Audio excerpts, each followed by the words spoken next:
Donc, deux messages selon la destination. Il y a un message bon à consommer pour les Katangais, pour les manipuler à se lever, à faire la guerre contre les autres Congolais. Donc, il faut toujours prendre les Katangais en otage. Et ce sont les Mounongo qui prennent les Katangais en otage pour les dresser contre les autres Congolais. C'est pour cela que quand vous entendez, on parle de Kukata Katanga surtout. Ceux qui sont à la base, c'est la famille Mounongo. Pourquoi? Ils considèrent le Katanga toujours comme leur bien privé, leur propriété privée. Comprenez, ce n'est pas le Katanga qui ne faisait pas partie du Congo, non. Lisez tous les documents. Le Katanga n'a jamais été un État à part. Moi, j'ai eu le temps de faire des recherches. Tu ne verras nulle part, là où les documents des Belges ont te dit que le Katanga était à part et les Belges ont annexé ça. C'est pour cela que les Katangais demandent l'indépendance, parce que le Katanga n'a jamais fait partie du Congo. Jamais. C'est un mensonge. Les Belges ont pris un grand morceau au cœur de l'Afrique, mesurable en termes de parallèle, sa longitude. Ils savaient, nous allons prendre jusqu'à ce cours d'eau là-bas. C'est là où notre frontière va arriver. Ils savaient qu'au sud, tout à Bamba au côté de toute l'Afrique. Mais le voyage, la conquête, l'érection des drapeaux du Congo devait commencer par quelque part et finir quelque part. Cela ne veut pas dire s'ils ont commencé quelque part, ils viennent finir chez vous. C'est-à-dire, vous ne faites pas partie, ou bien vous ne faisiez pas partie du Congo. Non, ça c'est un mensonge. S'ils ont commencé au Katanga, ils allaient finir au Bas-Congo. Ils allaient prendre leur terre selon la convention de ces Allemands là-bas, des Allemands. Hein? Quand vous lisez beaucoup de livres, la complication avec la région des Grands Lacs, c'est beaucoup de cours d'eau, difficile de se tracer des pistes pour arriver. Parfois, tu veux aller là-bas, mais il n'y a pas de moyen pour arriver là-bas. Il faut aller chercher comment contourner. C'est comme ça que les terres entre le Rwanda, le Congo, le Burundi, là-bas, c'était compliqué. Comprenez pourquoi? Il y a même les dictons de Livingstone, je présume. Henry Morton était en train de chercher Livingstone. C'était compliqué de se retrouver. En train de chercher des raccourcis, des pirogues partout. Ils se sont rencontrés quelque part sur une piste. Livingstone, c'est toi? Car il le cherchait. En fin de compte, c'est un peu ça. C'est comme ça qu'il faut comprendre cette histoire. Alors, en fin de compte, les Belges allaient finir par prendre leur terre. Petit à petit, moyens de transport, pirogues, à pied, chevaux. C'est comme ça que les explorateurs marchaient. Livingstone était à pied. Donc, le voyage se faisait dans des conditions rudimentaires. Cela ne justifie pas que parce qu'ils sont arrivés au Katanga en dernière position, que le Katanga ne faisait pas partie de leur programme. Non, ça faisait partie de leur programme. Comprenez pourquoi ils voulaient venir mettre le drapeau. Quand le moment est venu, les explorateurs, comment est-ce qu'on l'appelle? Les expéditions sont arrivés. Le Marinel est venu. Le Marinel est venu pour mettre le drapeau au sud du Katanga. Moussira a résisté. Delcommune est venu. Moussira a résisté. C'est maintenant l'anglais Stairs qui est venu accomplir la mission en coupant sa tête. Ce n'est écrit nulle part qu'après avoir pris le Congo, le royaume de Belgique avait maintenant envie d'annexer une terre lointaine ou bien une terre indépendante qui s'appelait Katanga. Non, c'est écrit nulle part. C'était le reste pour que le Congo soit maintenant un grand tout, selon leur programme. Mais le vocabulaire de dire que le Katanga ne faisait pas partie du Congo, si vous ne le savez pas, après toutes les explications que je viens de vous donner, un homme malin, sage, comprend déjà. Ça vient de qui? Des monarques du Katanga. Pour eux, le Katanga, c'est un bien privé. Les rois du Katanga ne comptent pas. C'est les Munongo qui sont les monarques du Katanga quand ils sont en négociation avec les gens de l'extérieur. Le Katanga, c'est leur bien privé. Ils ont conquis le Katanga en tuant nos chefs. Ils se sont appropriés. Ils ont changé le nom du Katanga en Ngarengaze. Et Kaneranera, selon la vidéo que je vous ai mise, a toujours le projet de rêver, de retourner en arrière dans leur projet de Ngarengaze, parce qu'ils étaient les maîtres du Katanga, qu'ils ont tourné en Ngarengaze. Le vocabulaire de dire que le Katanga ne faisait pas partie du Congo, ça ne vient pas des Belges.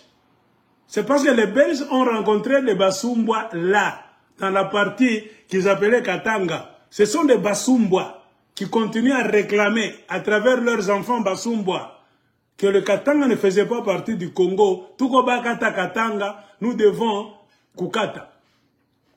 L'idée de Kata Katanga, ce sont les Munongo qui ont toujours été à la base. Les Ngelenguistes chitambistes. Pas les autres Katangais. Les autres Katangais sont embarqués dans cette histoire.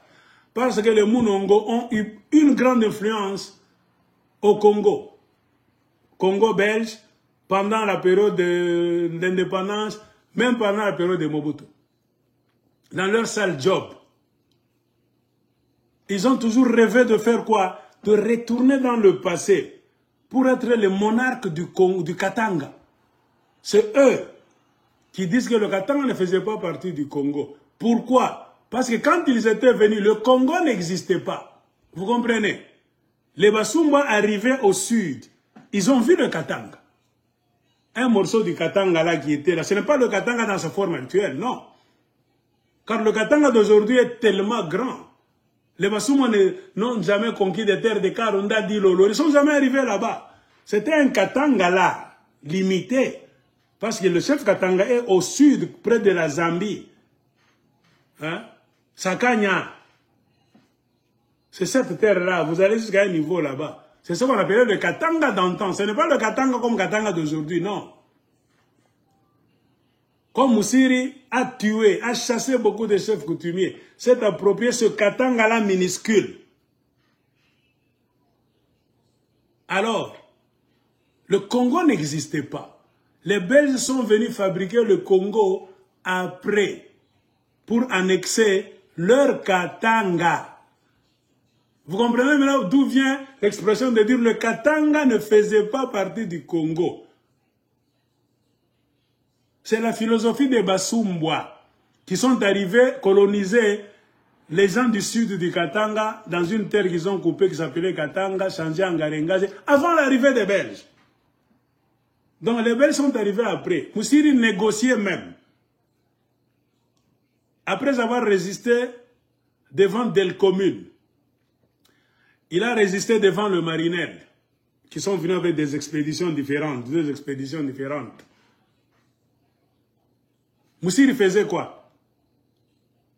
Cherchait à négocier avec Cécile Rhodes. Il a entendu qu'il y a quelqu'un d'autre, un anglophone, qui est en train de venir du sud de l'Afrique.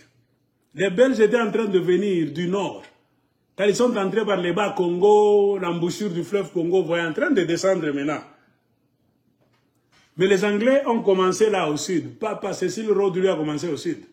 Avec une compagnie britannique. Celui qui vous a fabriqué les Botswana, les Namibia. Il est entré là-bas. Malawi, il a fabriqué le Zimbabwe qui est au-dessus du sud. La Zambie qui était au-dessus du nord. Les informations circulaient car beaucoup d'expéditions étaient en train de marcher donc en Afrique pour mettre les limites de leur terre selon la convention de Berlin. Alors Moussiri avait des razzias, des expéditions, des gens qui allaient prendre des choses là-bas, travailler, aller tuer, s'accaparer des terres.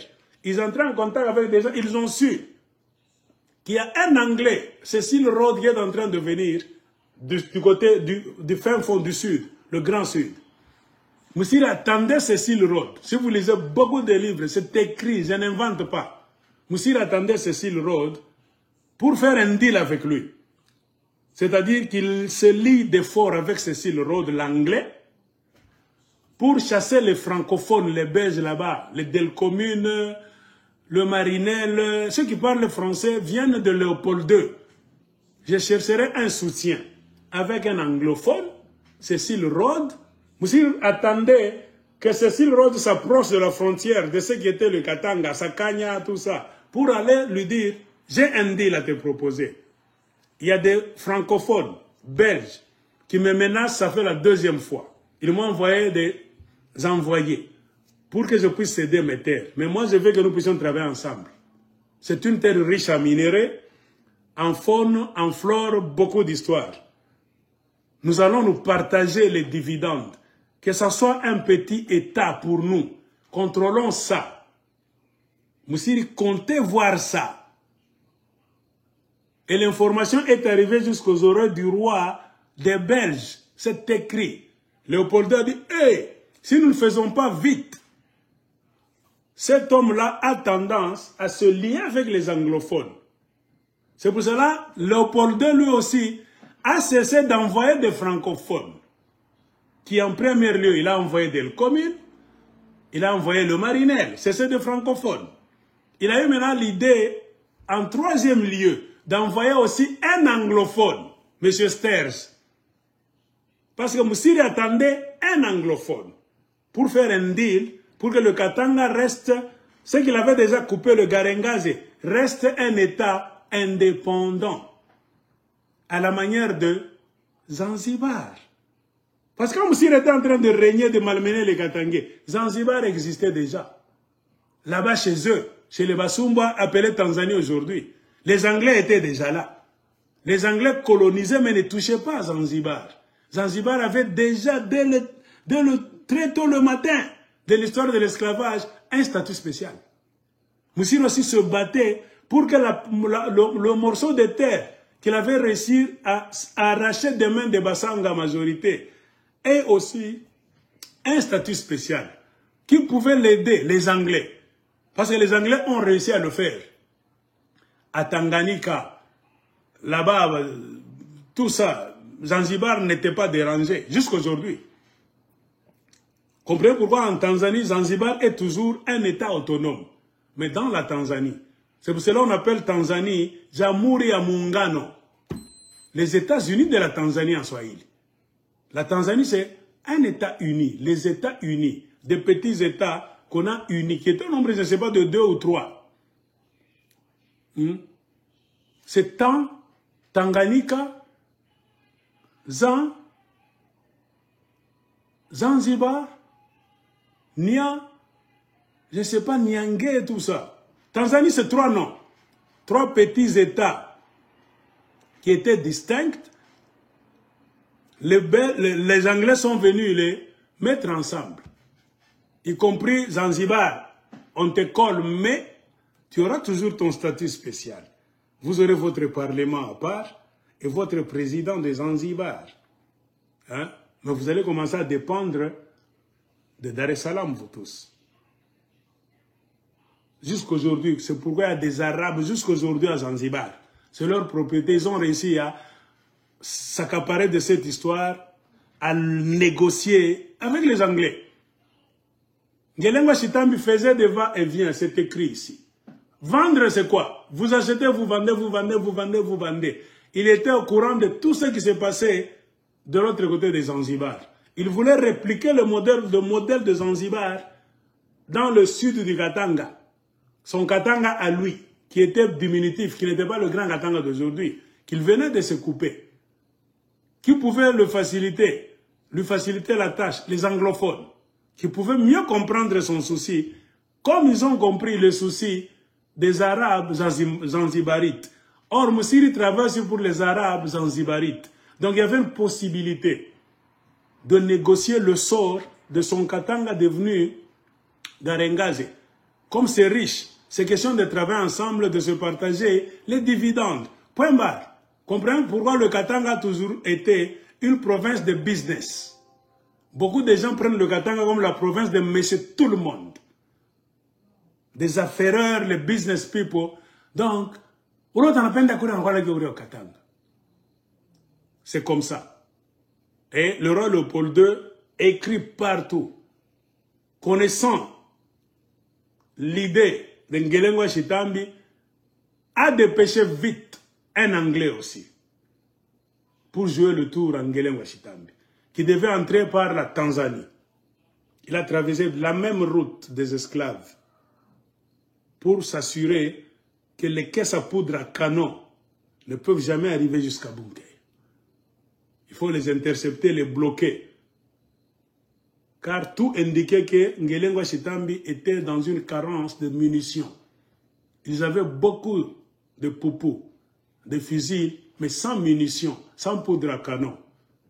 C'est pour cela le nombre de Banyampara, bien qu'étant grands, ils étaient avec des poupous, des fusils, sans poudre à canon. Pas moyen, plus moyen de combattre. Le blanc avait tout calculé. Comprenez pourquoi M. Sters avait une mission mort ou vif. Ainsi, l'histoire s'est faite. Maintenant, vous les Katangais, quand vous entendez les gens vous dire que le Katanga ne faisait pas partie du Congo, c'est Massengo qui dit ça souvent. Votre président de AFPK, la maison de Monongo, un Rwandais. Je ne sais pas comment ce Rwandais-là a le culot de venir faire un plan avec les Basumba de la Tanzanie, qui ont des liens avec les Rwandais aussi, pour être président d'un Katanga indépendant. Pendant ce temps, il y a les vrais autochtones Karunda, Basanga, Baluba. C'est pas un courage. Masengo Rwandais, et on a fait un plan avec le président Katanga. Ces gens-là ont fait quelque chose de Wele. C'est pourquoi on est chez Rwandais tout. Information du terrain du Rwandais. Et on est de Kalam Bagatangue, on a un sema AFPK. Karabagatangue, Balobakat, comme encerclé par le comme si il faut le sangara type.